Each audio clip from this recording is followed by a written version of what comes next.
어디느냐, 명철아 내가 어디느냐. 여러분 이름을 대고 같이 하겠습니다. 시작. 명철아 내가 어디느냐. 오늘 하나님이 여러분에게 질문하고 있습니다. 내가 어디느냐. 어느 목사님이 신방 가다가 교통 위반을 했습니다. 교통수령에게 잡혀서 범칙금을 물어야 했습니다. 목사님이 제일 싼 것으로 끊어달라고 요청했습니다. 교통수령이 싼 것을 끊어주었습니다. 목사님이 신방 가다가 그렇게 되었으니 최저 맡은 지사님에게 이야기하고 좀 대신 되어주면 좋겠다 했습니다. 재정지사님이 범칙금 딱지를 보았습니다. 너무 어이없어서 웃었습니다. 제명이 무엇인지 압니까? 무단 방뇨. 웃질 않네. 무슨 말인지 몰라. 예. 하나님은 범죄한 우리들 다 알고 있습니다. 알고 있을 뿐만 아니라 찾아오십니다. 창세기는 범죄한 인간을 향하여 하나님께서 하신 질문이 세 가지가 있습니다. 창세기 3장 9절에 여호와 하나님이 아담을 부르시며 그에게 이르시되 내가 어디 있느냐. 하나님 명령 어기고 선악을 따먹은 아담에게 찾아오시고 질문한 내용입니다. 창세기 4장 9절에 여호와께서 가인에게 이르시되 내 아우 아벨이 어디 있느냐. 그가 이르되 내가 알지 못하나이다. 내가 내 아우를 지키는 자니까. 아우를 죽인 가인에게 찾아와서 내 아우 아벨이 어디 있느냐 질문했습니다. 창세기 16장 8절을 보면 이르되 사레의 여종 하가라 내가 어디서 왔으며 어디로 가느냐. 그가 이르되 나는 내 여주인 사레를 피하여 도망하나이다. 하나님은 범죄한 인간에게 찾아오시고 물으십니다. 내가 어디 있느냐. 내 아우 아벨이 어디 있느냐. 내가 어디서 왔으며 어디로 가느냐. 참 이 질문은 굉장히 의미가 있는 겁니다. 오늘은 아담을 부르시면서 말씀하신 아담아 내가 어디 있느냐. 내가 어디 있느냐. 오늘 또 하나님은 우리에게 찾아오셔서 저를 부르시며 내가 어디 있느냐 물어주십니다. 이건 최고의 사랑의 음성입니다. 하나님의 명령을 고의로 불순종한 아담에게 숲에 숨어 있던 그 아담에게 찾아오셨어. 아담아 내가 어디 있느냐 질문한 것처럼 하나님이 범죄한 우리에게 찾아오시고 내가 어디 있느냐 물으십니다. 이 음성이 어떤 음성이냐. 첫째는 죄인에게 먼저 찾아오시는 사랑의 음성입니다. 오늘은 정말 복음 중에 복음입니다. 여러분 잘 들으셔야 돼요. 잘 들으셔야 돼요. 어린아이들도. 선악을 알게 하는 나무의 실과를 따먹고 두름과 수치 때문에 무화과나무 이파리로 부끄러운 부분을 가리고 숲속에 숨어있는 아담과 하와에게 찾아오시고 대표인 아담을 부르시면서 내가 어디냐 물으십니다. 사람들이 착각하는 게 있습니다. 내가 범죄하고 숨으면 하나님의 얼굴을 피할 수 있다고 생각합니다. 그건 전혀 불가능한 일입니다. 요나가 하나님 말씀을 전하라는 명령을 어기고 다시스로 가지 않고 니느웨로 가지 않고 다시스로 갔지요. 뱀비천까지 내려가서 하나님의 낯을 피하고 숨었습니다. 그렇게 하면 하나님의 낯을 피해 숨을 수 있다고 착각했습니다. 그런데 하나님은 요나를 추적하기 시작했습니다. 바람을 동원하고 물고기를 동원하고 결국에는 큰 물고기 뱃속에서 회개하면서 하나님을 대면하고 다시 사명자의 길을 갑니다. 여러분 이거 아셔야 돼요. 내가 아무리 죄를 범하고 숨어도 숨을 수 없다는 것. 더 놀라운 사실은 죄를 범한 나에게 하나님은 찾아오십니다. 그리고 나를 부르십니다. 아담아, 내가 어디 있느냐? 명철아, 내가 어디 있느냐? 내가 어디 있느냐? 여러분 숨을 놓고 하지 마세요. 찾아오시는 주의 음성을 들어야 됩니다. 하나님은 다 보고 있습니다. 영국의 유명한 문인 찰스 램이 잘 알고 지내는 가운데 많은 사람들로부터 존경받은 어떤 사람 이야기를 합니다. 이분은 결혼하지 않고 혼자 삽니다. 이유는 젊은 시대의 충격 때문이었다고 합니다. 청년 시절 한 여인을 깊이 사랑했습니다. 그는 그 여인에게 청혼하기 위해 그 여인을 향해 가고 있었습니다. 분명히 그 여인은 청혼을 받아줄 걸로 확신했습니다. 그리고 그 집에 도착해서 문을 두드립니다. 그런데 하인이 나와서 아가씨가 당신을 만나지 않겠다고 했습니다. 그 청년은 마음의 깊은 상처와 좌절감을 안고 집으로 돌아와서 그 여인에게 편지를 썼습니다. 왜 자기를 만나주지 않는 이유를 말해달라고. 그 여인으로부터 회답이 왔습니다. 나는 당신이 오는 것을 기다리며 창문을 내다보고 있었습니다. 당신이 오는 것을 보고 나는 너무 기뻤습니다.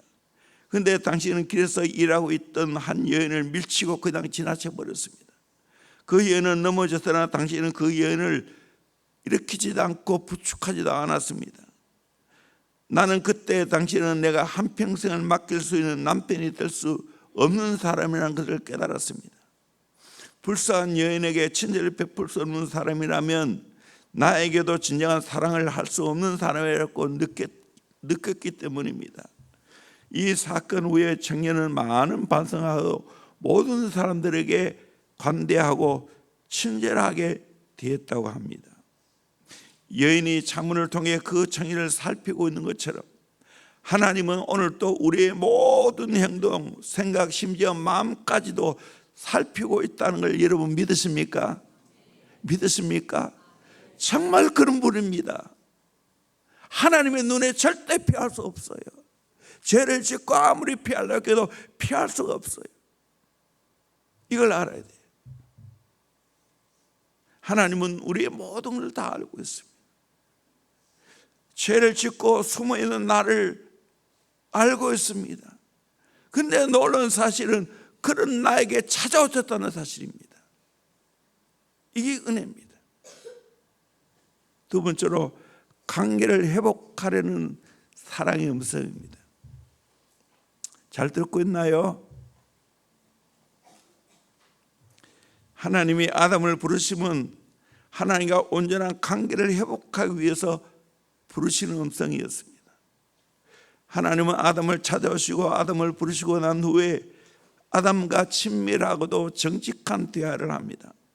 아담을 부르시면서 내가 어디느냐? 아담은 솔직하게 내가 버렸으므로 두려워하여 숨었나이다. 하나님이 내가 먹지 말라는 그 나무 열매를 따먹었느냐? 하나님이 내게 주셔서 나와 함께한 그 여자가 그 나무의 열매를 내게 주었으므로 따먹었습니다. 하나님이 하바에게 너는 어떻게 그것을 먹느냐? 뱀이 나를 깨물어 먹었습니다. 뱀에게는 아무 질문도 하지 않고 저주했습니다. 배로 다니고 종신토록 흙을 먹게 될 것을 말했습니다. 여자에게는 수고하여 자식을 낳게 되고 남편의 다스림을 받게 될 것이라고 말했습니다. 아담에게는 수고하여 땀을 흘리게 되고 흙으로 돌아갈 것을 명령했습니다. 하나님이 아담을 부르시면 아담의 상태를 정직하게 직면하기 위해서 부르셨습니다. 그리고 아담이 정직하게 직면할 수 있도록 질문하셨습니다. 이 은혜입니다. 하나님은 오늘 또 우리에게 찾아오시고 부르시고 질문하십니다. 이 질문에 내가 정직하게 직면한다면, 대답한다면 새로운 살 길이 열립니다. 조지 부시 전 미국 대통령이 미국 텍사스 달라스의 위클리프 바이블 센터 개관식에 참석해서 알코올 중독에 빠져나오게 된 결정적인 힘이 신앙의 힘이었다고 간증했습니다. 부시 대통령이 한때는 알코올 중독증에 걸려 어디에서도 희망이 없는 삶을 살았습니다. 술이 모든 인생을 파멸시켰는데 놀랍게도 예수님 만나고 그 모든 저주에서 풀렸습니다. 결국 모든 것을 회복하고 대통령까지 될 수 있었습니다. 하나님은 오늘 또 우리를 부르시고 하나님의 자녀로 회복시켜 주시길 원합니다. 은평성결교회를 심화하셨던 한태스 목사님이라 계십니다. 최근에 저에게 생일이 지난 줄 알고 아주 아름다운 수려한 문장으로 카톡이 왔어요.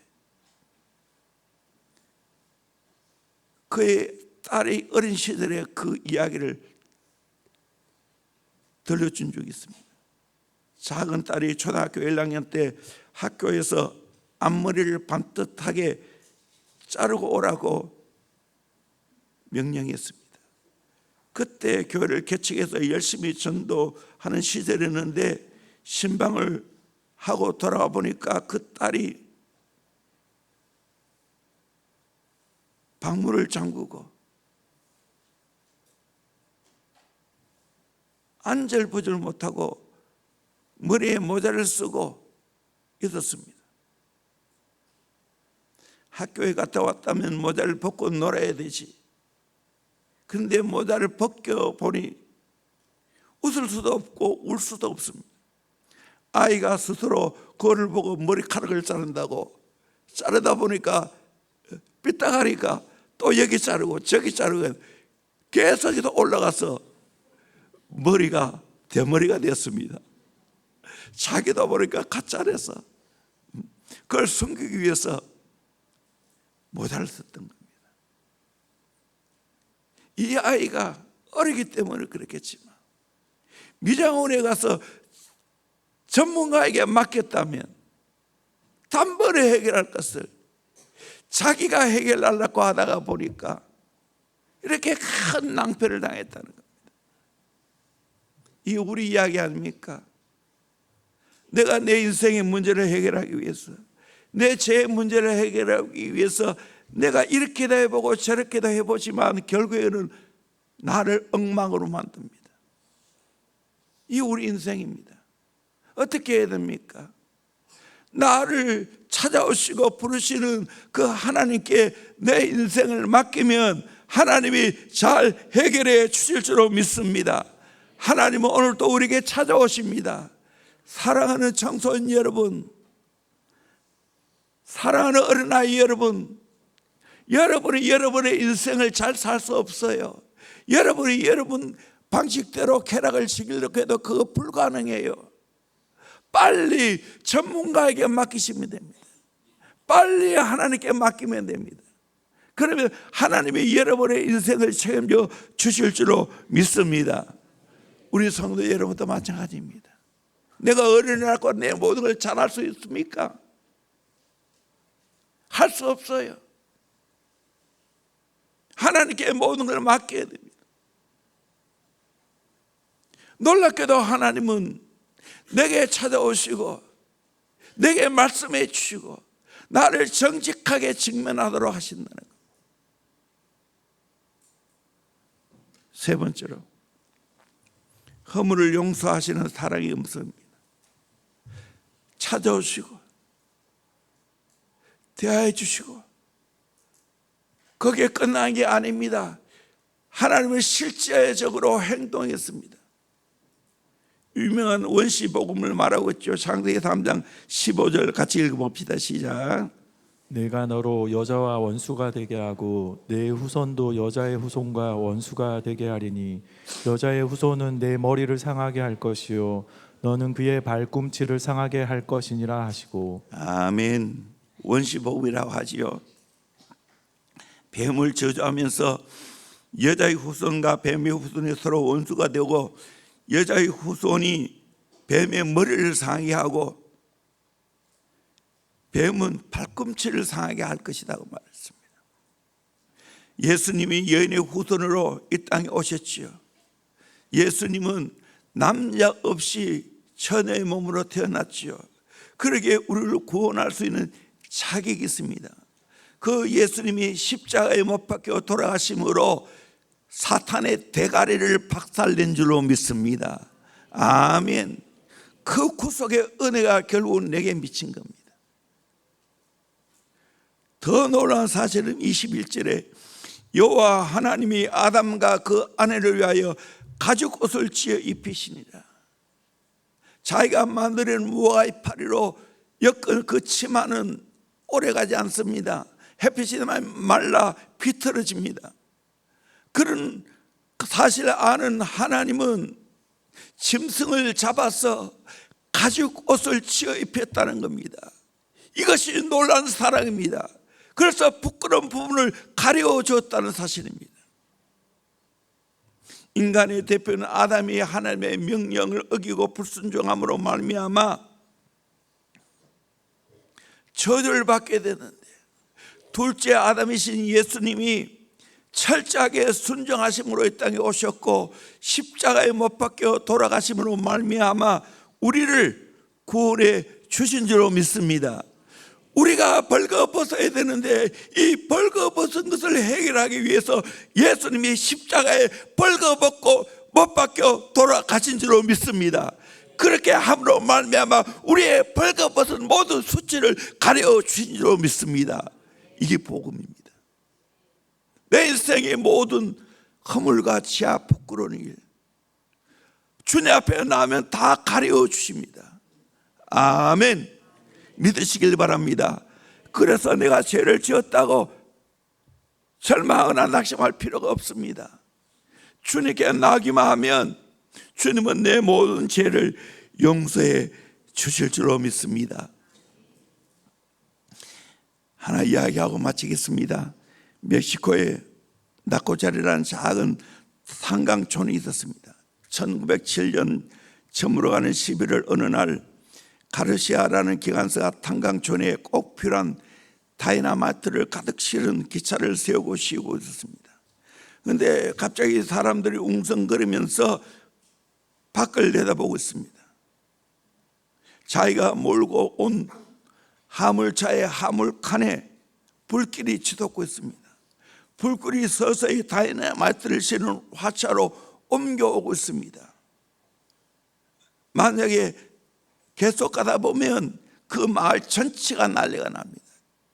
그때 가르시아는 전속력을 내어서 기차를 몰고 달려갔습니다. 마을 밖을 벗어났습니다. 그때 꽝 하는 순간 폭우와 함께 이 가르시아는 몸이 가루가 되었습니다. 그러나 그 마을은 나코자리 마을은 다 살게 되었습니다.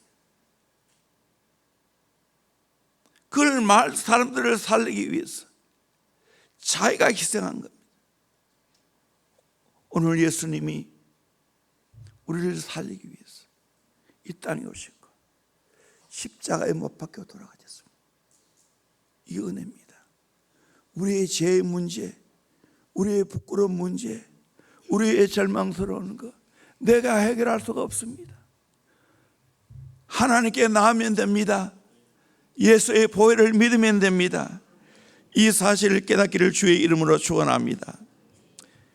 넘어가서 조금만 넘어갑니다. 로마서 13장 11절에 또한 너희가 이 시기를 알거니와 자다가 깰 때가 벌써 되었으니 이는 이제 우리의 구원이 처음 믿을 때보다 가까웠습니다.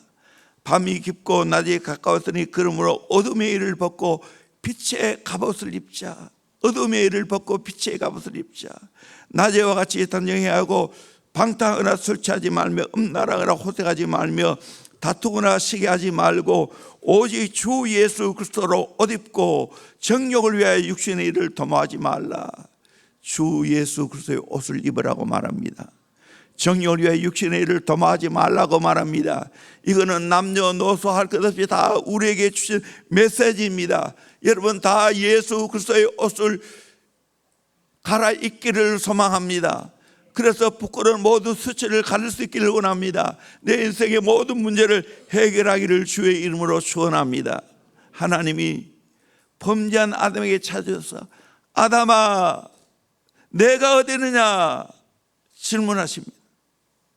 오늘 범죄한 우리에게 찾아서 질문합니다. 명철아 명철아 내가 어디 있느냐. 나를 살리기 위해서 구원하기 위한 사랑의 음성입니다. 나를 정결하게 대면하기 위한 사랑의 대하였습니다. 그리고 친히 살리기 위해서 가죽옷을 제입해 주시라. 예수 그리스도의 옷이에요. 그 예수 그리스도의 옷을 입고 죄에서 해방되고 승리하는 삶을 살아가는 복된 저와 여러분 되기를 주의 이름으로 축원합니다. 아멘. 창세기에 나오는 생명의 복음, 이 생명의 복음을 여러분이 받아들이고 자유하시기를 주의 이름으로 축원합니다. 아멘. 기도합니다.